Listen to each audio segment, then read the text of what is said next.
성경 에베소서 6장 16절과 17절의 말씀입니다.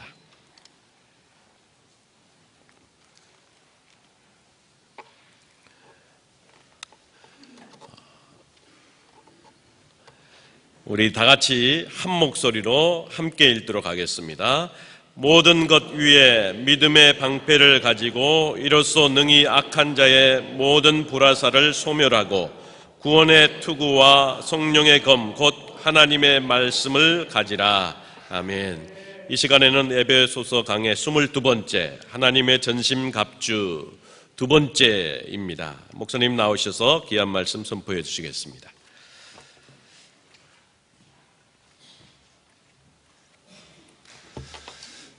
네, 세월호 아이들이 아직 학생은 한 8명이 못 나왔고요. 선생님하고 또 일반인들이 합쳐서 한 19명이 아직 실종 상태에 있는데 계속 기도해 주시기를 부탁을 드립니다. 교회 직원 벌써 두 번째 광고가 나가거든요. 이 사무실의 회계 파트에서 일하시는 분이신데 조건은 컴퓨터 활용 능력 2급, 회계 유경험자 이랬는데 상관없습니다. 저희가 오시기만 하면 회계도 가르쳐 드리고 컴퓨터 활용도 일주일 만에 다 가르쳐 드려서 교회 직원으로 일하실 수 있도록 교회 사무국에서 최대한 도와드릴 거예요. 중요한 거는 교회를 사랑하는 마음으로 함께 일하기를 원하시는 분이시면 누구나 다 환영하실 수 있습니다. 교회에서 일하는 게 여러 가지 힘든 일이 있지만 또한 기쁨도 넘칩니다. 또 교회에서 일한다는 주님께 대한 봉사의 만족도 있기 때문에 여러분이 오셔도 좋고 주변에서 함께 교회에서 일할 수 있는 좋은 분 계시면 추천해 주십시오. 기술적인 건 저희가 가르쳐 드리고 도와드릴 겁니다. 5월 가정의 달을 맞이해서 지역교회별로 가정의 기쁨과 가정의 행복을 위한 프로그램이 계속 매주 지역 예배에 진행이 되고 있습니다. 이번 주에도 패밀리가 떴다, 화려한 외출, 가족 나들이, 가족 운동회, 숲속의 음악회, 교회도 가족입니다. 이런 주제를 가지고 오늘도 지역교회 지역 예배로 모입니다. 그래서 옆에 계신 분하고 인사하겠습니다. 지역교회에서 가정의 행복을 찾읍시다 하고 인사하시겠습니다.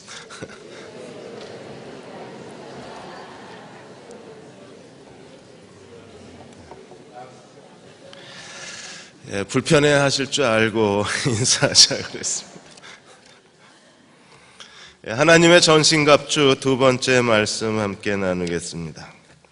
미국의 노스웨스턴 대학하고 일리노이아 대학 공동연구팀이 성인들을 대상으로 해서 일생에 가장 후회하는 게 무엇인가에 대한 질문을 했습니다. 여성이 가장 후회하는 거하고 남자가 가장 후회하는 후회가 달랐습니다. 여자들은 그때 그 남자를 붙잡았어야 되는데, 그때 그 남자하고 헤어졌어야 되는데, 그때 결혼했어야 되는데, 이런 사랑에 대한 후회가 제일 많았고, 남자들은 그때 내가 그 직장을 갔어야 되는데, 그때 내가 그 공부를, 그 코스를 마쳤어야 되는데, 자기의 성공, 그리고 자기 개발, 그리고 자기 능력에 대한 후회가 제일 많았습니다. 사탄은 우리에게 기회를 빼앗아가는 존재입니다.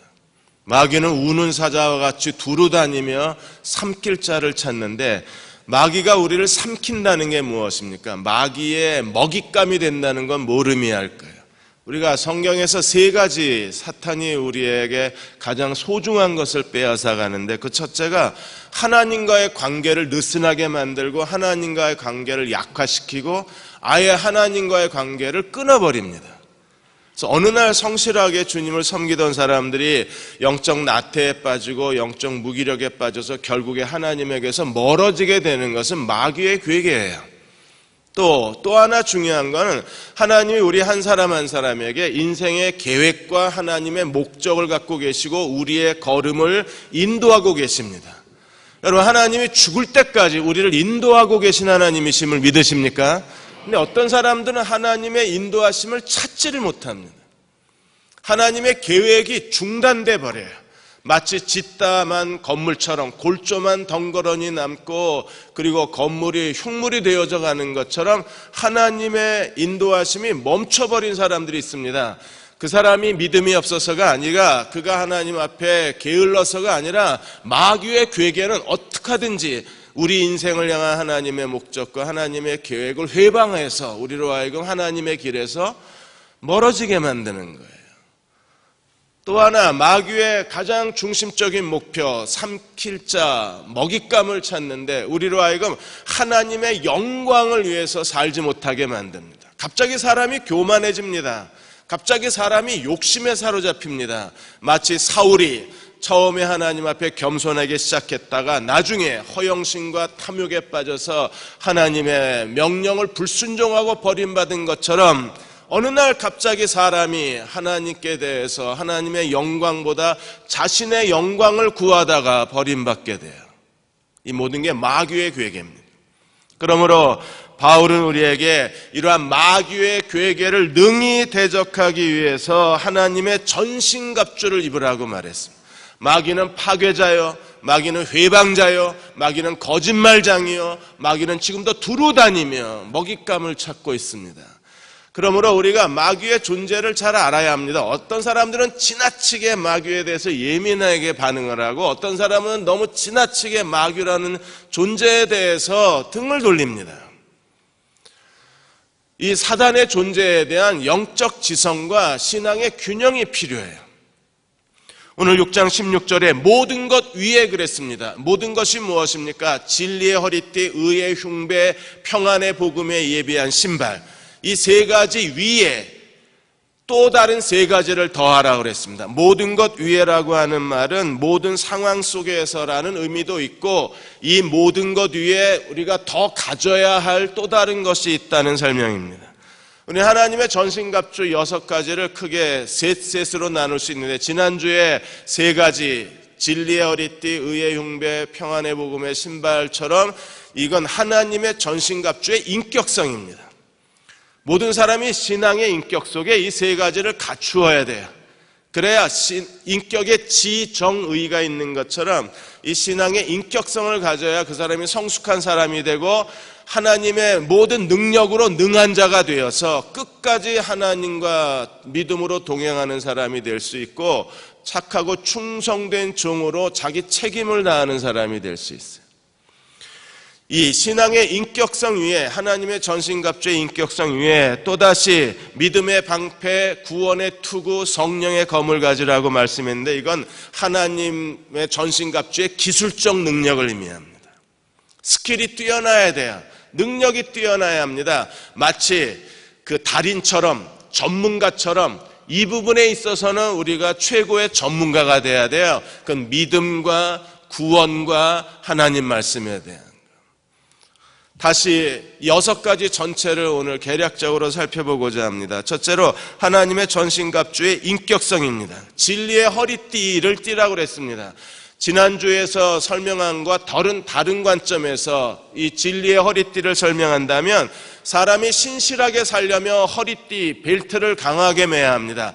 신실하게 살려면 진리의 허리띠를 매야 하는데 진리의 허리띠는 무엇을 의미합니까? 인생의 의지적 결단을 의미합니다. 신앙이라는 건 결단으로 시작해서 결단으로 완성이 되는 거예요. 어제 38명 침례식을 베풀었습니다. 그리고 지역교회와 가족과 장로님들이 오셔서 이 38명 침례 받으신 분들을 마음을 다해서 축복해 주었어요. 어떻게 우리가 그리스도인이 되었습니까? 그리고 침례 받으시는 분들에게 제일 중요한 게 뭐예요? 결단입니다. 의지적 결단. 예수님을 나의 구세주로 의지적으로 결단하고 영접하는 순간 우리가 거듭나요. 그리고 이제 그리스도와 함께 죄에 대하여 죽은 자 하나님께 대하여 산 자로 결단하고 받는 게 침례식입니다. 그러므로 우리는 결단으로 믿음의 걸음을 시작한 사람이기 때문에 매일의 삶 속에서 하나님을 섬기고 살겠다는 거룩한 결단, 의지적 결단이 있어야 그들이 하나님께 신실한 사람이 될 수 있는 거예요. 예수께서 마태복음 4장, 누가복음 4장에 보시면 광야에서 마귀에게 40일 금식하신 후에 굶주린 상태에서 3가지 시험을 받으셨습니다. 그 마귀의 세 가지 시험에 대해서 주님이 어떻게 이 마귀를 대적하시고 마귀가 얼마 동안 예수를 떠났다고 했는데 어떻게 승리하셨습니까? 결단으로 승리하신 거예요. 마귀가 와서 이렇게 예수님을 유혹했습니다. 이 돌들로 떡덩이가 되게 하라. 마귀는 약점을 잘 아는 거예요. 지금 예수님이 40일 금식하시고 배가 고프신 상태에서 그 배고픔의 약점을 가지고 돌로 떡덩이로 만들라고 요청을 합니다. 내가 하나님의 아들이거든. 자기 자신을 의심하게 만듭니다. 예수께서 뭐라고 말씀하셨어요? 사람이 떡으로만 사는 것이 아니라 하나님의 입에서 나오는 모든 말씀으로 산다. 떡이 아니라 말씀이다. 이 삶의 결단, 나는 떡으로만 사는 사람이 아니라 하나님 말씀으로 사는 사람이다. 천하 만국의 영광을 다 보여주면서 내게 절하라. 이건 내 거다. 내가 원하는 자에게 줄 수 있다고 예수님을 유혹했을 때 예수께서 어떻게 대답하셨습니까? 다만 하나님을 경배하고 그를 섬기라 하였느니라. 세상이 줄 수 있는 걸 따라가는 게 아니라 하나님을 예배하고 하나님을 섬기는 삶을 살겠다고 결단하자 마귀가 떠나간 거예요. 여호수아도 그의 마지막 고별 설교에서 그는 하나님과 이스라엘 백성들 앞에서 나와 내 집은 여호와만을 섬기겠노라 결단했습니다. 바울도 그의 서신에서 그는 계속해서 하나님 앞에 의지적으로 결단했습니다. 내 몸에서 사나 죽으나 내 몸에서 그리스도가 존귀 되게 하려 함이라. 이 복음을 땅끝까지 온 천하에게 전하는 일을 마치려 하면은 내 생명을 조금 더 귀한 것으로 여기지 아니하노라. 이건 결단이에요. 그 결단이 진리에 강한 허리띠가 되는 겁니다. 그리고 그들은 신실하게 이 땅에서 하나님을 섬길 수 있는 거예요. 테너 이문균 씨가 있습니다. 이문균 교수님이 계신데 이분이 성악과 다니는 동안에 아버지가 사업에 망했습니다. 그래서 집안이 너무나 어려웠어요. 먹고 살기 힘든 상황에서 어머니마저도 병원에 입원하시게 됩니다. 성악과 학생들에게 가장 치욕적인 일이 음식점이나 그 주점에서 노래를 부르는 거예요. 충무로의 한 주점에서 어쩔 수 없이 이문균 교수가 노래를 부르게 됐습니다. 치욕적이었지만 부끄러웠지만 그러나 어머니 입원비를 위해서 노래를 불렀습니다. 배고픔을 참아가면서 불렀습니다. 어느 날 너무 배가 고파서 할 수 없이 그 마당에 있는 펌프에서 물을 먹었는데 이 펌프물이 오래된 물이었어요. 유사 장티푸스가 걸려서 그리고 거꾸러져서 병원에 입원하게 됩니다. 열이 막 39도까지 올라갑니다. 입원비가 걱정이 되는 거예요. 할 수 없이 집에 백과사전 팔아서 치료비는 냈는데 다 낫지도 않은 상태에서 퇴원을 해버린 겁니다. 그래서 집에 오자 다시 고열이 시작이 됐습니다. 그리고 다시 병원에 재입원을 하게 된 거예요. 입원비 걱정에 이렇게 아프다 죽는 거 아닌가 하는 두려움 속에 이문균 교수가 하나님 앞에 무릎을 꿇었습니다. 그리고 하나님 앞에 단 한마디 기도를 했어요. 하나님 살려주십시오. 살려만 주시면 내가 평생 하나님만을 섬기겠습니다. 그렇게 밤새 살려주십시오. 하나님만 섬기겠습니다. 내 인생은 이제부터 주님 겁니다. 살려만 주시면 하나님 겁니다. 그러다 잠이 들었습니다. 아침에 깨어났는데 열이 정상으로 돌아왔어요. 그날로 하나님께 자기 인생을 드렸습니다. 이태리 유학하는 가운데 그는 가난한 유학생이었습니다. 뭐 등록금, 월세, 렌트비, 뭐 차비, 음식값 다 계산하니까 자기가 이태리 유학하는 가운데 하루 8만 원을 가지고 버텼대요. 그렇게 어렵고 가난한 유학 생활을 거쳐서 하나님께서는 결국에 이 이문균 교수에게 그 누구에게도 주지 않았던 성악 발성법, 벨칸도 발성법을 이 교수님한테 허락해서 임 교수님이 벨칸토 이 발성법으로 유명해지신 거예요. 그리고 많은 학생들에게 하나님이 자기를 얼마나 영광스럽게 하셨는가를 고백할 수 있었어요. 어느 한순간에 인생의 결단이 필요합니다. 그 결단한 사람들이 진리의 허리띠를 맨 사람들이에요. 두 번째로 우리는 의의 흉배를 붙여야 합니다. 의로운 흉배, 흉배는요, 가슴과 폐와 심장을 보호한다고 했습니다. 의의 흉배를 붙인다는 것은 무슨 뜻입니까? 사단이 가장 격렬하고 가장 집요하게 가장 끈질기게 사탄이 공격하는 그 지점이 인간의 감정입니다. 사람은 감정에 한번 휩싸이고 감정이 한번 뒤집어지면 그는 하나님을 온전히 섬길 수가 없어요.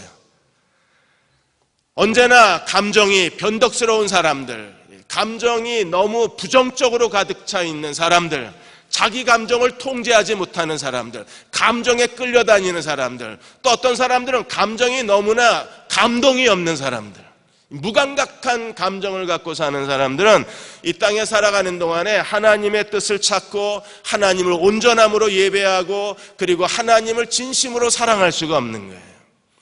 사단은 끊임없이 우리의 감정을 지배하려고 합니다. 인간의 감정을 자기가 가지려고 다스리려고 애를 써요. 사람의 감정을 빼앗아 가려고 합니다. 왜요? 사람의 감정을 빼앗아 가면 더 이상 하나님을 사랑하거나 하나님께 속한 것을 사랑하지 못하고 우리는 뭘 사랑하기 시작합니까? 하나님보다 돈을 더 사랑하고 하나님보다 쾌락을 더 사랑하고 하나님보다 자기를 더 사랑하고 그리고 하나님께 대해 인색하고 하나님께 대해서 게으르게만 만들 수 있으면 그 사람은요 이미 하나님에게서 멀어진 거예요. 내버려 둬도 하나님께 쓸모가 없습니다. 그냥 둬도 그는 더 이상 하나님께서 축복할 수 있는 사람이 될 수가 없는 거예요. 그러므로 사단은 끊임없는 공격을 통해서 유혹을 통해서 잘못된 가치관을 통해서 사람의 감정을 공격함을 통해서 우리로 하여금 하나님보다 세상을 더 사랑하게 만든다. 야고보서 4장 4절에 이렇게 경고하고 있습니다. 가늠한 여인들아 세상과 벗된 것이 하나님과 원수됨을 알지 못하느냐. 그런즉 누구든지 세상의 벗이 되고자 하는 자는 스스로 하나님과 원수가 된 것이라.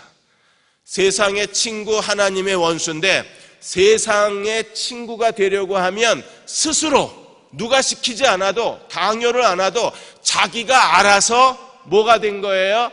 하나님의 원수가 된 거예요. 그러므로 하나님의 원수로 만들기 위해서 사탄이 하는 일이 뭐겠습니까? 세상을 사랑하게 만드는 거예요. 우리가 세상에 있는 것과 육신의 정욕, 안목의 정욕, 이생의 자랑에 사로잡히면 그는 더 이상 하나님을 사랑할 수가 없는 거예요. 그러므로 의의 흉배를 옷 입어야 합니다. 세 번째, 평안의 신발을 신으라 그랬어요. 그것은요, 복음이 준비한 것에 대한 평안의 신발이라고 했습니다. 만일에 군인이 전쟁에 나가는데 신발을 신지 않고 전쟁에 나갔다. 그 군인이 제대로 전쟁을 수행할 수 있을까요? 영적 전투가 벌어지고 있습니다. 매일매일이 영적 전투입니다. 우리가 보이지 않는 곳에서 사탄은 계속해서 우리를 공격하고 우리를 유혹하고 우리를 속이려고 듭니다. 우리의 길을 가로막고 우리로 하여금 하나님을 떠나서 곁길로 가게 만들고 하나님의 뜻을 알지 못하게 하고 하나님의 뜻을 안다고 해도 순종하지 못하게 만드는 게 마귀의 공격이에요. 마귀의 괴계입니다. 이러한 마귀의 괴계에 대해서 승리하는 그리스도의 군사가 되려면 복음의 신발을 신어야 돼요. 평안의 신발을 신어야 합니다. 지난주 말씀드린 것처럼 로마의 신발은요 바닥이 두껍습니다. 가죽을 덧대었습니다. 금속을 박았습니다. 금속으로 지탱을 합니다. 그래서 이 로마 군인의 신발은요 반샌달 형태이기 때문에 발에 밀착이 되어서 신속함과 그리고 견고함을 더하여 주었어요. 신발과 발이 하나가 됐습니다. 발이라는 게 뭡니까? 우리도 이 세상을 살아갑니다. 우리는 매일매일 걷는 것, 그게 인생을 사는 거예요. 그런데 돌뿌리가 있고 유리 조각이 있고 우리는 발에 상처를 입기가 쉽습니다. 신발을 신어야 돼요. 어떤 신발을 신어야 합니까? 평안의 신발을 신어야 돼요. 복음이 준비한 신발을 신어야 합니다. 여러분, 인생을 살아가는 태도가 분명해야 돼요. 사탄은 끊임없이 우리 인생을 제대로 걸어가지 못하게 만듭니다. 발에 상처를 입히거나 발이 못에 찔리거나 아니면 구두 속에 작은 모래알 때문에 정말 걷기가 불편하게 만들어요. 우리로 하여금 제대로 걷는 사람이 되지 못하게 하려고 사탄은 어떻게 합니까? 두려움과 염려를 가져다 주는 겁니다. 사람이 염려에 빠지면 스스로 자기 미래에 대해서 두려워지면 더 이상 걸어갈 수가 없어요. 주저앉습니다. 포기합니다. 자기 인생을 절망합니다. 그러므로 우리는 복음의 평안의 신발을 신어야 합니다. 그것은 뭔가요? 복음이 가져다 주는 것을 기억해야 돼요. 복음이 우리에게 뭘 가져다 주었습니까? 하나님이 어떻게 우리를 사랑하셨는지, 그리스도가 내 안에 계시고 내가 주님 안에 있다는 걸 누가 가르쳐 주나요? 복음이 가르쳐 준 거예요. 여러분, 예수 그리스도의 복음으로 말미암아, 그 은혜로 말미암아 그리스도가 내 안에 계시고 내가 그리스도 안에 계신 걸 믿으십니까? 영원히 나를 떠나지 않겠다고 하신 그분의 약속을 믿으십니까? 내가 혼자 있다고 느끼는 그 순간에도, 인생에 대하여 미래를 두려워하고 그리고 염려에 빠져 있는 그 시간에도 여전히 주님은 내 곁에 나와 함께 계신 하나님의 아들이심을 믿으십니까? 이 믿음, 이 복음이 준비한 것, 이 평안함, 그들은 어디를 가나 삶의 평안함이 넘칩니다. 왜요? 하나님이 나와 함께 계시기 때문에. 그들은 이 빌립보 감옥에서도 바울이 찬양한 것처럼 어떤 삶의 절망과 어떤 위기와 어떤 고통과 어떤 좌절 속에서도 평안이 넘치는 사람이에요. 이사야 41장 10절에 우리는 이 말씀을 모든 그리스도인들이 다 좋아합니다. 두려워하지 말라, 내가 너와 함께함이라. 놀라지 말라, 나는 내 하나님이 됨이라. 내가 너를 굳세게 하리라. 참으로 너를 도와주리라. 참으로 나의 의로운 오른손으로 너를 붙들리라. 너를 굳세게 하리라. 너를 도와주리라. 너를 붙들리라. 이 약속을 기억하고 있는 사람들, 이 하나님을 모시고 사는 사람들은 어디를 가나 그들은 삶에 평안이 넘치는 사람들이에요. 그들이 걷는 걸음마다 평안의 신발일 수밖에 없습니다. 그들은 복음이 준비한 것으로, 예비된 것으로 신을 신고 사는 사람들입니다. 하나님은 그들이 가는 곳에 하나님이 주시는 평안이 넘치게 하셔서 결국 그 평안이 그들의 삶의 문제를 해결하고 하나님이 그들에게 필요한 것들을 지시하시고 하나님이 있어야 될 것들을 채워주시는 하나님이세요. 2003년에 상어의 공격을 받아서 왼팔이 다 잘려나간 베서니 해밀턴이라는 그 프로 선수를 제가 한번 소개해 드린 적이 있습니다. 이 프로 서퍼였던 그 해밀턴 이분이 최근에 다시 인터뷰를 했는데 그 인터뷰에서 놀라운 고백을 했어요. 나는 끔찍한 경험을 했습니다. 상어에게서 왼팔이 다 뜯겨나갔으니까. 그런데 하나님이 내 인생의 그 끔찍한 비극에서 기어이 하나님의 영광을 이끌어내셨다고 고백을 했어요.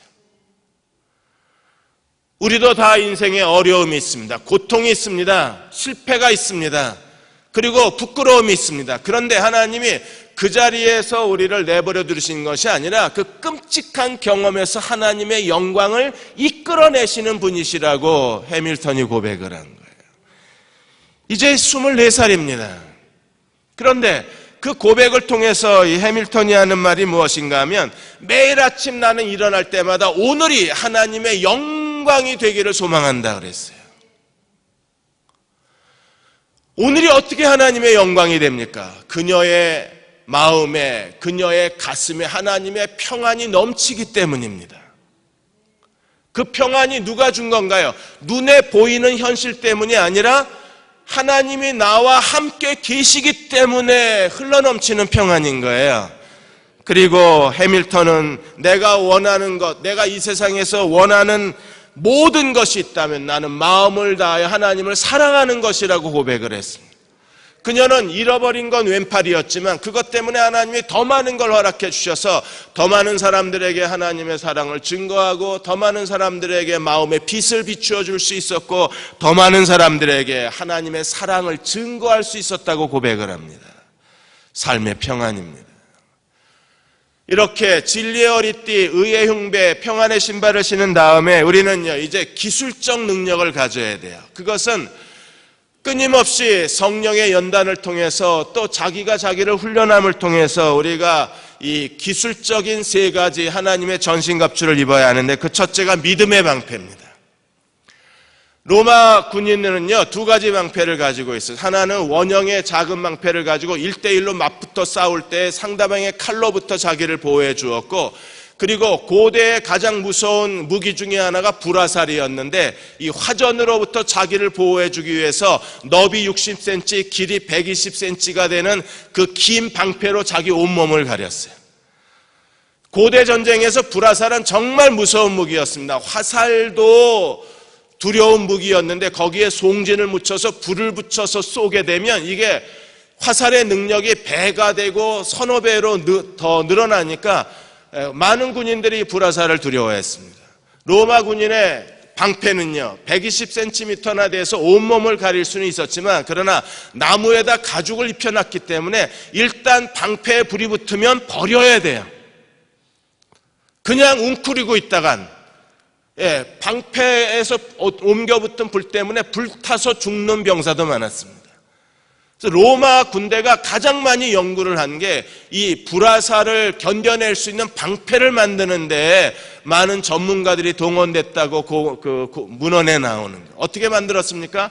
방패와 방패, 나무와 나무 사이에 빈 공간을 만들어서 화살이 박히면 꺼지게 만들었어요. 그래서 불화살의 공격으로부터 견뎌낼 수 있게 했습니다. 가장 무서운 게 불화살인데, 여러분, 지금도 사단이 불화살로 우리를 공격하고 있다고 바울이 말하는 거예요. 그냥 한 발 한 발 쏘는 게 아니라 영화의 한 장면처럼 그냥 하늘 가득히 마치 쏟아지듯이, 비가 내리듯이 사단이 수백 발, 수천 발의 불화살을 내쏟고 있다면 우리는 어떻게 해야 되나요? 사단의 불화살이 무엇입니까? 우리로 하여금 하나님을 의심하게 만들고 비진리에 따라가게 만들고, 우리로 하여금 하나님께 대한 확신을 잃어버리게 만들고, 하나님의 뜻이라고 확신했다가 중간에 포기하게 만들고, 우리로 하여금 부정적인 생각들, 온갖 의심들, 그리고 사람에 대한 여러 가지 오해들, 헛소문들, 이런 사단의 불화살이 끊임없이 우리의 연약한 것을 공격하고 있는 거예요. 이런 사단의 불화살을 믿음의 방패로 숨지 않으면 아무도 견뎌낼 수 없습니다. 어떤 사람은 의심하다가 스스로 다 불이 붙어버립니다. 어떤 사람은 사람들의 잘못된 비난의 불화살 때문에 그냥 방패도 타버리고 그의 신앙도 타버리는 경우가 많이 있습니다. 사람이 만들어 놓은 헛소문 때문에 교회가 타버리기도 합니다. 분열 때문에 교회가 망가져버리기도 합니다. 끊임없이 사단은요, 우리에게 이런 우리의 하나님께 대한 신앙을 멈추고 하나님께 더 이상 쓰임받지 못하게 하고 우리를 파괴하는 불화살이 쏟아지는 거예요. 가정에도 불화살이 쏟아집니다. 아무 이유도 없는 너무나 사소한 것 때문에 부부가 싸우게 되고, 아무것도 아닌 일 때문에 부모와 자녀가 서로 상처를 주고받습니다. 오늘 아침에도 뉴스에 보니까 층간 소음 문제 때문에 이웃과 다투다가 이웃을 살해한 사람이 있습니다. 이런 것들이 전부 우리 주변에서 마귀가 우리의 인생을 빼앗고 시간을 낭비시키고 우리로 쓸모없는 인간이 되게 하기 위해서 온갖 염려와 비난과 부정적인 마음과 실망과 사람에 대한 낙심과 이런 것들로 인하여 계속해서 우리를 공격해 오고 있는 거예요. 우리는 어떻게 이런 사단의 불화살에서 스스로 자기를 보호할 수 있습니까? 어떻게 대적할 수 있나요? 믿음의 방패를 가지라는 겁니다. 여러분, 믿음의 방패를 가지십시오. 믿음이 뭡니까? 하나님이 결국에 하나님의 뜻대로 모든 걸 아름답게 이루어 주실 거예요. 그분의 때가 되면 그분의 방법대로 그분이 일하실 것입니다. 지금 당장 눈에 보이지 않는다고 실망하지 마십시오. 아무 일도 일어나지 않는다고 염려하거나 자주하지 마십시오. 하나님은 하나님의 때에 하나님의 방법대로 하나님이 일하실 거예요. 그 하나님께 대한 절대 신뢰가 있어야 합니다. 바울도 디모데후서 1장 12절에 하나님에 대한 신뢰를 이렇게 고백했습니다. 이로 말미암아 내가 또 이 고난을 받되 부끄러워하지 아니하면 내가 믿는 자를 내가 알고. 바울이 믿는 자가 누구예요? 하나님입니다. 그는 고백합니다. 하나님을 내가 알고 내가 의탁한 것을 저가 그날까지 끝날까지 능히 지키실 줄을 확신함이라. 이 믿음의 방패에 숨어야 되는 거예요. 우리 주변에 어떤 일이 일어나든 사람들이 뭐라 그러든 눈에 보이는 게 어떤 것이든 상관이 없습니다. 하나님은요, 끝날까지 나의 의탁한 것을 그분이 능히 지켜주실 수 있는 하나님, 그 하나님께 대한 믿음의 방패에 숨어야 되는 거예요. 어떤 사람의 믿음의 방패는 너무나 작습니다. 자기 얼굴도 못 가립니다. 저같이 이렇게 얼굴 큰 사람들은 대두클럽의 제가 회장인데, 이런 사람들은요 방패가 커야 되는 거예요. 믿음이 크고 믿음이 강해야 합니다. 그러려면요 우리가 하나님 앞에 더 기도해야 되고 더 하나님의 능력으로 강해져야 되는 거예요. 그래서 종말로 주 안에서야 그 힘의 능력으로 강해지라고 바울이 외치고 있는 겁니다. 우리가 하나님께 더 큰 믿음의 방패에 숨어 있을 수만 있다면, 그리고 그 방패가 나의 삶의 모든 필요를 채워주시는 하나님께 대한 믿음이라면 사탄의 모든 불화살은 꺼져버릴 수밖에 없는 거예요. 거창고등학교 이야기가 있습니다. 김영애 권사님이 갈대상자에서 이 거창고등학교 간증을 하셨는데, 50년 전에 세워진 이 고등학교는 재정적으로 너무 빚이 많았습니다. 돈이 없으니까 학생들이 다 나가고 8명밖에 없고 교사들도 월급을 못 주니까 다 떠나버렸습니다. 이때 교장 선생님 한 분이 오셨는데, 전영창 교장 선생님이 미국 유학을 마치고 이 거창고등학교 교장으로 오신 거예요. 월급을 줄이고 비품 사용료를 줄여도 도대체 감당이 안 되는 겁니다. 은행빚은 점점 눈덩이처럼 불어나고 학교를 운영할 방법이 없는 거예요. 그래서 일주일 동안 하나님 앞에 금식 기도하기로 하고 산중턱으로 기어 올라갔습니다. 하나님 앞에 기도하기를 시작하다가 계속 금식하고 기도하다가 자기가 한심해진 겁니다. 도대체 내가 언제까지 이렇게 기도해야 되나? 아니, 이게 하나님께서 세우신 학교인데 하나님이 세우셨으면 하나님이 채워주셔야지, 아니 이렇게 기도하는데 왜 하나님이 가만히 계신가? 도대체 왜 하나님이 우리의 기도에 대해서 무관심하신가? 그래서 전영창 교장 선생님이 하나님께 푸념을 하기 시작했습니다. 하나님, 이 고등학교 내 겁니까? 당신 겁니까?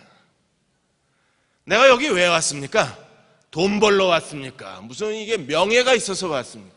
하나님이 가라고 그래서 순종하고 왔고, 학생들에게 복음을 전하라고 그래서 제가 모든 거 다 버리고 왔는데, 내가 순종하고 왔으면 하나님도 날 도와주셔야지 어쩌자고 이렇게 가만히 계십니까?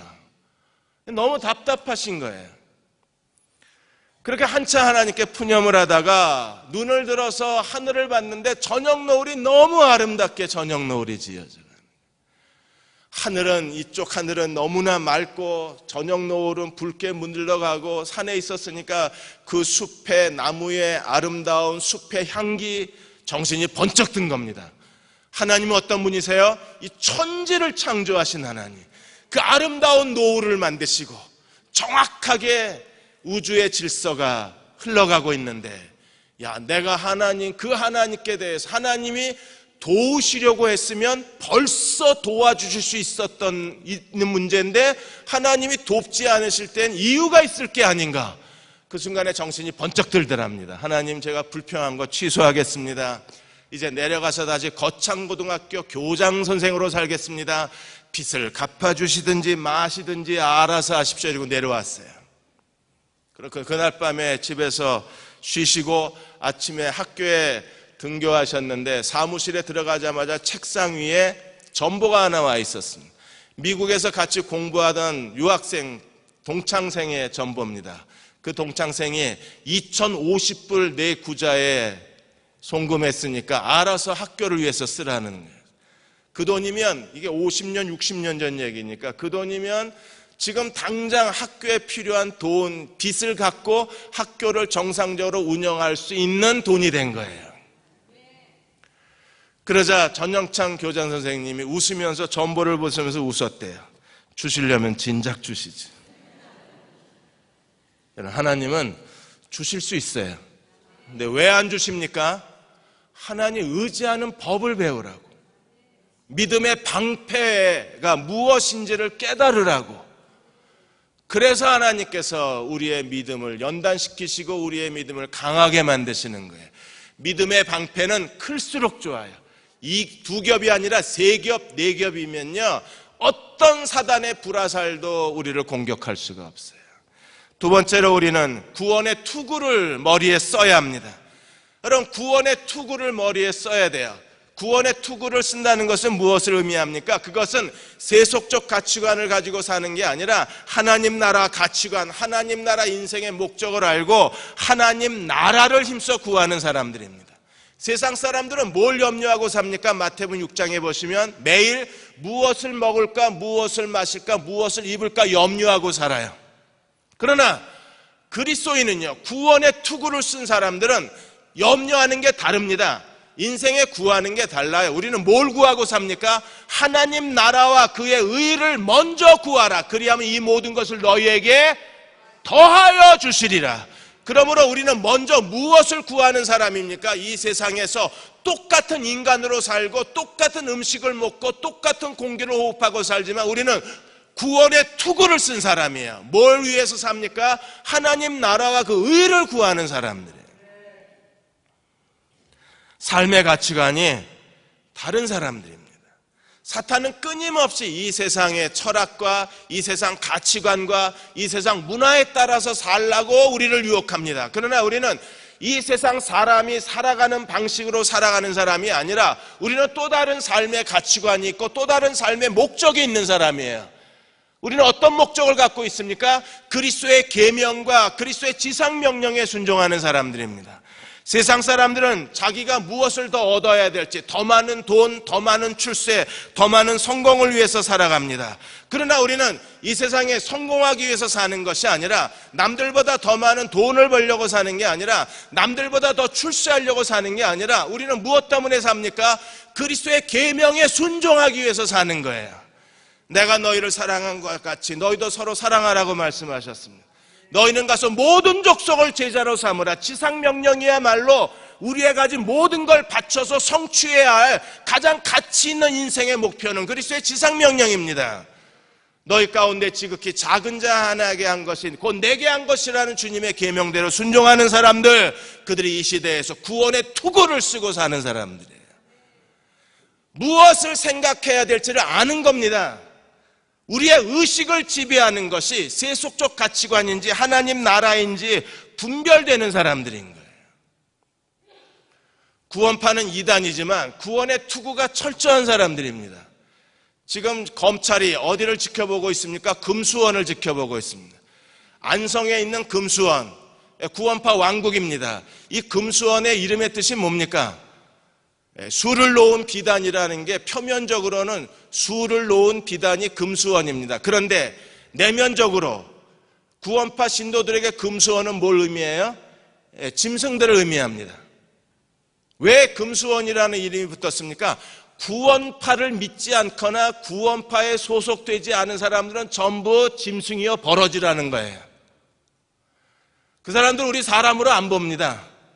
저는 바퀴벌레쯤으로 볼 거예요 아마. 시커멓게 생겼으니까. 짐승으로 봐요. 그래서 금수원입니다. 구원파에 있던 사람들 그리고 구원파의 신도들의 증언입니다. 이 사람들이 철저하게 세뇌당했어요. 구원파 안에만 구원이 있다고 말하는 겁니다. 완전히 뇌가 이식이 된 사람들이에요. 뇌가 바뀐 사람들입니다. 근데 우리는 구원받은 그리스도인이라고 말하면서도 하나님 나라 가치관을 가지고 살지 못한다면 우리는 인생을 허비할 수밖에 없는 거예요. 마귀가 가장 먼저 공격하는 게 인간의 생각입니다. 요한복음 13장 2절에 보시면 마귀가 벌써 시몬의 아들 가룟 유다의 마음에 예수를 팔려는 생각을 집어넣었다 그랬어요. 그리고 그가 예수를 팔기로 작정했을 때 마귀가 그 속에 들어갔다 그랬습니다. 먼저 생각을 정복하고 그 다음에 생각을 빼앗고 그 다음에 그 속에 들어가서 사람을 망쳐놓는 거예요. 예수께서 선택하신 12 사도 중에 한 사람인 유다가 마귀의 생각을 받아들이자 그는 예수를 파는 자가 되고 배신자가 되어버리고 스스로 목매달아 자살하는 비참한 인생의 종말자가 되어버린 겁니다. 지금도 사단은요 자꾸 우리 머릿속에 생각을 집어넣어요. 받아들이면 그 다음에 마귀가 우리 속에 들어오는 거예요. 그렇게 되면 우리 인생이 빈 껍데기가 돼버리는 겁니다. 하나님께 버림받지는 않습니다. 인생이 무가치해지는 거예요.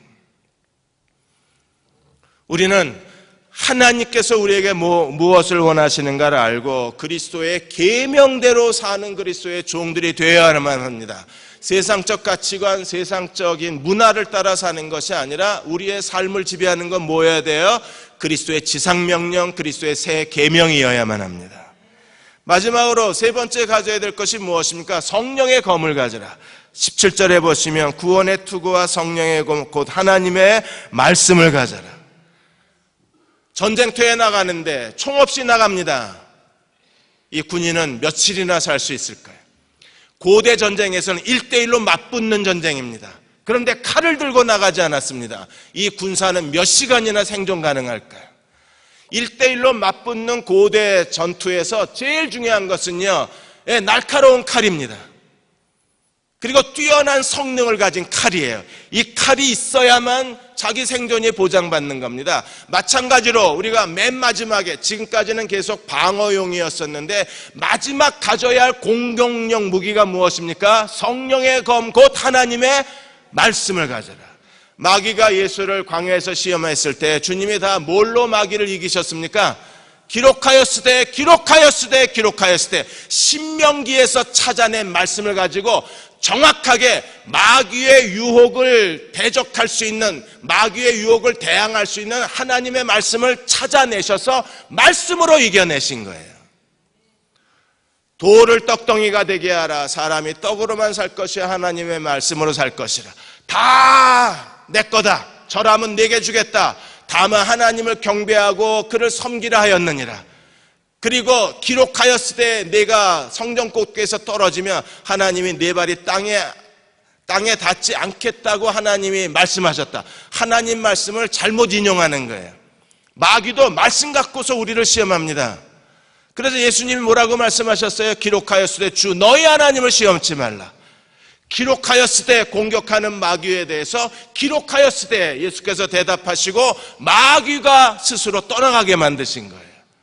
오늘 우리가 하나님의 말씀에 전념해야 될 이유가 여기에 있는 겁니다. 여러분들이 매일 집에서 복 있는 사람을 통해서 다시 성경을 읽어야 하고 하나님 말씀을 아는 지식에서 성장해야 되는 이유가 여기에 있어요.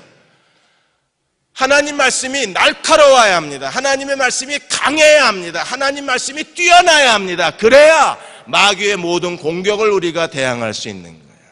히브리서 4장 12절에 하나님 말씀은 살아있고 운동력이 있어서 좌우의 날선 어떤 것보다도 어떻게 해야 돼요? 예리해야 돼요.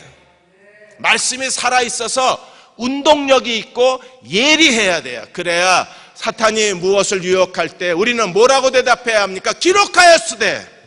하나님 말씀으로 대답하면 사탄이 더 이상 우리를 시험할 수가 없는 거예요. 하나님 말씀으로 대답하면 사탄이요 도망가게 돼 있습니다. 말씀으로 대답하면 사탄이 더 이상 우리를 유혹할 수가 없는 거예요. 사랑하는 여러분, 우리는 마지막 때일수록 더 하나님 말씀 안으로 들어와야 돼요. 그리고 하나님 말씀 아는 지식에서 자라나야 합니다.